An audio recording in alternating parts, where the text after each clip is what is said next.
এগুলো আবার কি? ওয়াও, হাই, আমি চান্দু। সত্যি কথা বলি, আজকে আমার ড্রামা করার 1 মিনিট টাইম নেই। তাই ঘুম থেকে উঠেই ফটাফট ফ্রেশ হয়ে ব্রেকফাস্টকে বিসর্জন দিয়ে সরাসরি কাজের সাগরে ঝাঁপ দিয়েছি। ফার্স্ট মে ঘর পরিষ্কার করা, দ্বিতীয় মে গাদা গাদা জামা কাপড় ধোয়া, সবশেষে শ্যাম্পু করে নিজেকে একটু গুছিয়ে নেওয়া। এইসব হাড়ভাঙা খাটুনি শেষ করে তবেই মিলবে একটু ছুটি। কথায় কথায় তো সব কাজ খতম। এদিকে আমার পেট বাবাজি আর সাথ দিচ্ছিল না, খুব খিদে পেয়ে গেছিল, তাই একটা লাড্ডু সাটিয়ে নিলাম। এইবার চুলটা শুকিয়ে ঝটপট রেডি হওয়ার পালা, কারণ এইবারই তো আসল মজা। যাবো হলো শপিং করতে। এই এক লাড্ডুর জোরে আজকে পুরো মার্কেট লুট করে নিয়ে আসবো। চলো, এত কাজ আর শপিং এর আসল রহস্যটা এবার ফাঁস করি। মূল টার্গেট হলো একটা জবরদস্ত ট্রলি কেনা। কেন জানো? কারণ এই প্রথমবার মা বাবাকে ছাড়াই আমি একা একা পাড়ি দিচ্ছি সোজা অযোধ্যায়। একদিকে কাকার বিয়ে, অন্যদিকে রাম মন্দির দর্শন, পুরো সলিড প্ল্যান।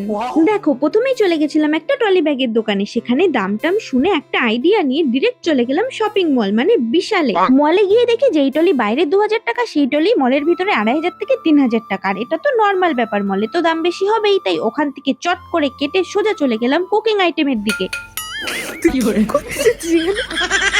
ওত্তেরি, তোমাদের তো এটাই বলা হয়নি যে আমার সাথে আর কে কে গেছিল। আমার মা আর আমার একটা বান্ধবী। তো যেটা বলছিলাম, ওখান থেকে মাকে পটিয়ে একটা ছোট্ট কড়াই আর একটা ছোট্ট ফ্রাই প্যান নিয়ে নিয়েছিলাম।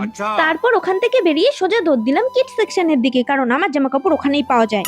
তারপর আমি নোটিস করলাম মা আমাকে দেখছে না, মা ব্যস্ত। আর আমি এই ফাঁকে এক গাদা কিড সেকশন থেকে টপ তুলে নিলাম। ও কি যে শান্তি লাগছিল এতগুলো টপ নিতে পেরে। এতগুলো জামা নিয়েছে, তার মধ্যে নাকি একটা নেবে। সালে একটাই পছন্দ হয়েছে।